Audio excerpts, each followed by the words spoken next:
Hey guys, this is my review of the Spyderco Tenacious. I know there are already lots of reviews on this knife, but the whole point of reviews is to get one person's opinion out, so here is mine. Original packaging, although the knife is used, I have used it plenty. I just put it in the packaging because I had it, and I wanted to show you guys what you get when you get the box. I did get this from a knife show, but it was not used, it was brand new. But I don't know if the box came with paperwork or anything, but the knife was brand new out of the box. There's the packaging label. You open up the box.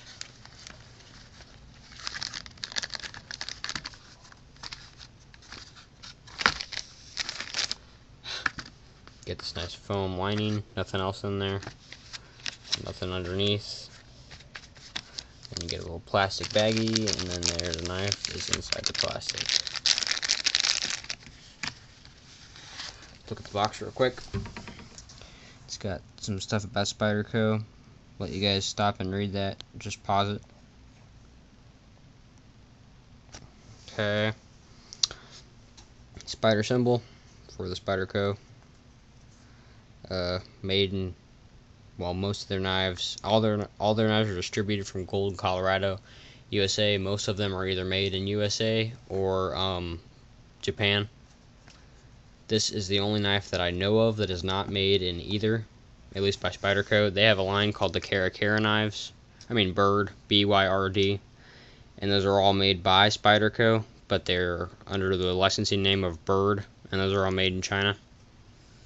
This is made in China, but it's the only model by Spyderco that I know of that is made in China that is actually Spyderco. So, put the box away to the side. Here's the knife. When you get the knife, it is set for right side tip down carry. I switched it to tip up carry. You can see I'm missing a screw. I took that screw out because when I first tried to take out the clip and switch it, that top screw stripped, and I did get it out eventually, but I just sort of tossed it because I didn't want to have to go through that again. But the two screws work fine. It's still a very strong clip. It's never. I don't think that's ever going to fail on me. If it does, then that'll be my mistake. But if your guys' screws don't strip, then use all three screws. Mine is all plain edge. I was gonna see if I could measure it, but I don't have a ruler on me right now, so I'll just use for my go-to knife in my pocket. My SOG Flash 2 with the wave right there. Look to be about the same cutting edge, which is 3. I know the SOG is 3.5 inches, so I guess the Spyderco is 2. 3.5 inches. Handle length. They actually look very similar in size from end to end. So I guess it's 7 inches overall. No. Not 7 inches. Crap. Go away, SOG. I'm not really sure. It's probably like 8 inches overall, I'd say. I don't have a ruler on me right now, though. 8 CR13 MOV steel. They have that up there, along with Spyderco. The name 8CR13 MOV is typical in. It's like China's premium steel. A lot of Kershaw's Chinese knives use 8CR13 MOV. It's about the equivalent to AUS 8, which bring back the SOG Flash 2. AUS 8 steel. This is made in the USA. This is not. But they're about the same quality steel.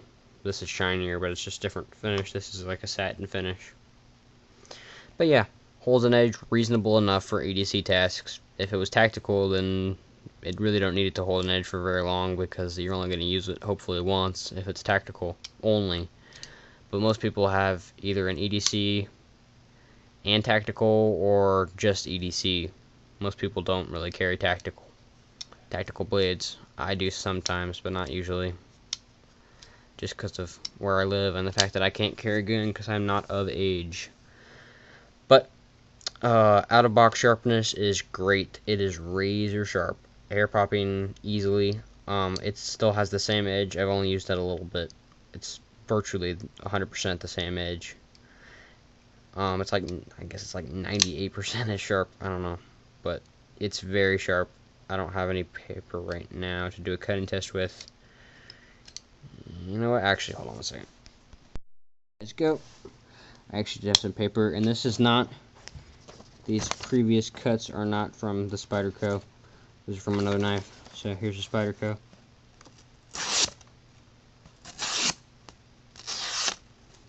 You guys can see it's razor sharp.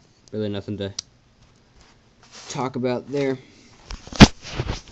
And that is all knives should be. Brand new out of box, all knives should be razor sharp. I am going to go ahead and strop this after I'm done talking to you guys, but that'll be later on. But yeah, I do strop the blade after everything I do pretty much. If I am in my room or something like that where it's available, just take care of it, you know. Blade shape, sort of a classic Spyderco leaf blade shape. The Tenacious is a little bit thicker of a leaf than some of the other Spyderco knives, but it's relatively the same. Same size spider hole.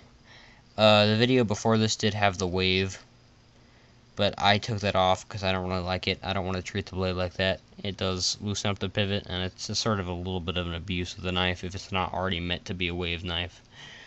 But I might put it on again later as the knife ages. Right now, though, it's fine. There's a spider next to the Spyderco, spider hole, as they call it. That is sort of a trademark. You see the made in China right there. Don't really care for that. But the blade, it has a great quality control, like the Kershaw Chill, certain other knives made in China. The quality control is great on this. Spyderco does a good job over there. They don't let anything happen to the knife that makes it crap. It's the quality of some American knives that I know. So I have no problem with it being made in China, especially if it keeps that price point nice, which is about $30 to $40. Jimping right here is great. It's got a nice thumb wrap, so even if there wasn't jimping, you'd be able to stop yourself pretty good. But it's very sharp, it sticks into your thumb nice. It doesn't cut you or anything, but it's very, that's the meat of my thumb moving. That is not any movement. That is just like the sliding of my skin. There is jimping on the liner lock, which I like because they have a nice indent here, so you can easily stick your thumb in there in one hand. Deployment speed is great, very fast. You can do it without even flicking your wrist if you put enough pressure on it. But you know, it's always easier just to give it a nice flick with your wrist as well. 4 spots for pocket clip. Pocket clip is okay. It is a little hard on my pockets with the G10, but it works fine. I don't have a problem with it. I wish companies would just make like a little soft spot where the clip actually hits, just to be safe for people with, you know, looser pockets like cotton pants or something like that. Weight, I think it's like 3.5 ounces. I'm not really sure. I don't have anything to measure length or weight or anything with it, but it's a nice weight. You know, you can feel it in your pocket, but it's not like crazy, so I don't mind it. Sog Flash 2 comparison weight. This is much lighter. Also, this has no liners in it or anything. This one has steel liners, and as you see there, I don't know if you can see, but they are milled out perfectly. Good job, Spyderco. Even on the side with the liner lock, they are milled out. Oh yeah, liner lock. It engages about 50%, and this is brand new, so I think it'll probably stay that way. They sort of tilted where the lock hits, so it'll stay relatively at 50% of the lid closed. It's very strong. I don't think it'll ever fail on me, as long as I'm not trying to baton with it or anything.